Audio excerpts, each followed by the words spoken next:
அன்புள்ள ரிஷப ராசி அன்பர்களே, ரிஷப ராசியினருக்கு புதன் பெயர்ச்சி பிப்ரவரி மாதம் 5ஆம் தேதியில் இருந்து 25ஆம் தேதி வரை அவர் கும்பராசியில் சஞ்சரிப்பார்.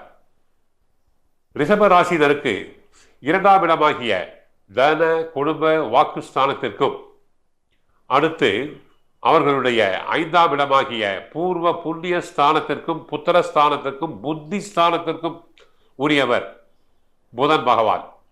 புதன் பகவான் சனியுடன் 10ல் சேர்ந்து சஞ்சாரம் செய்வதால் சில நன்மைகள் தங்களுக்கு உண்டாகும். அதை நாம் மறக்க இயலாது. ரிஷபராசினருக்கு ஏற்கனவே சனி 10ல் இருந்து சில நன்மைகளை வாரி வழங்கி கொண்டு இருக்கிறார். அதை நாம் மறக்க இயலாது. பெண்களுக்கு புத்தி சாதுரியம் அதிகரிக்கும். அவர்களுடைய புத்தி சாதுரியம் அதிகரிக்கும். சொன்ன சொல்லை காப்பாற்றுவீர்கள். இதுவரை ஞாபக மறதியாக இருந்தவர்களுக்கு ஞாபக சக்தி கூடும். தனியாக பேசிக்கொண்டு இருக்கும் பெண்கள், வீட்டில் அடுப்பங்கரையில் சட்டி பானையுடன் பேசிக்கொண்டு இருக்கும் பெண்கள் சிறிது காலத்திற்கு பேசாமல் இருப்பீர்கள். ஏனென்றால் புத்தி நன்றாக செயல்படும். தனக்குத்தானே யோசித்துக் கொள்வது, தனக்குத்தானே குழப்பிக் கொள்வது, மனக்குழப்பம் அனைத்தும் நீங்கும். சிலர் சுவற்றில் முட்டிக்கொள்வர். ரிஷபராசி பெண்கள் அதிகம் டென்ஷன் ஆனால் சுவற்றில் தலையை முட்டிக்கொள்வார்கள். பாத்திரத்துடன் பேசுவது, சட்டி பானையுடன் பேசுவது, கிச்சனில் பேசுவது அனைத்தும் முகில் விடுத்துவது, அன்னம் விடுத்துவது போன்ற அனைத்துமே குறையும். இந்த புதன் மிக பலமாக 10ல் சஞ்சாரம் செய்வதால் ஜீவனஸ்தானம் அதிகரிக்கும், தொழில் ஸ்தானம் அதிகரிக்கும்.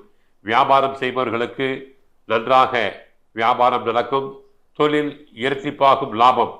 அடுத்து ஜவுளி வியாபாரம், தரகு, கமிஷன், ஏஜென்சி போன்றவை நன்றாக நடைபெறும். வாழ்க்கையில் இருந்த அதிருப்தி நீங்கி பிடிப்பு உண்டாகும். எதிர்பார்த்த தகவல் வரும். சிலருக்கு இடமாற்றம் உண்டாகலாம். தொழில் ஸ்தானாதிபதி சனி ஆட்சியாக இருக்கிறார்.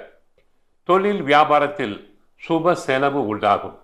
புதன் தங்களுக்கு சாதகமாக இருப்பதால் சில பெண்களுக்கு அழகு, இளமை, முக பொலிவு கூடும். அடுத்து வியாபாரத்தில் நிறைய ஆர்டர்கள் தங்களை தேடி வரும். தரகு, கமிஷன், ஏஜென்சி தொழிலில் ஈடுபட்டவர்களுக்கு நிறைய ஆர்டர்கள் தேடி வரும். மேலிடத்துடன் இருந்து வந்த கருத்து வேறுபாடுகள் குறையும். பணி, எதிர்பார்த்த பணி இடமாற்றம் கிடைக்கும். அடுத்து குடும்பாதிபதி புதன் தொழில் ஸ்தானத்தில் இருப்பதால் குடும்பத்தில் அடுத்தவர்களால் பிரச்சனைகள் தீரும். உங்களது கருத்துக்கு மாற்று கருத்து உண்டாகலாம். கணவன் மனைவி இடையே மனம் விட்டு பேசுவது நன்மை தரும். பிள்ளைகளிடம் கவனமாக பேசுவது நல்லது. பெண்களுக்கு மனதில் இருந்த சோர்வு நீங்கி உற்சாகம் உண்டாகும். எதிர்பார்த்த தகவல் சாதகமாக வரும். பண வரத்து கூடும். கலைத்துறையினருக்கு உடல் ஆரோக்கியம் பெறும். கடன் பிரச்சனை தீரும். வாக்கு வன்மையால் எல்லா நன்மைகளும் கிடைக்கப் பெறுவீர்கள். 2ஆம் இட அதிபதி வாக்கு ஸ்தான அதிபதி புதன் 10ல் இருப்பதால் தங்களுக்கு வாக்கு சாதுரியம் தங்களுக்கு அதிகரிக்கும். அதை நாம் மறக்க இயலாது. ஆக மொத்தம் ரிஷப ராசியினருக்கு இந்த புதன் பயிற்சியினால் நன்மைகள் அதிகரிக்கும். கோவிலுக்கு சென்றால் மகாவிஷ்ணுவை வழிபடுங்கள்.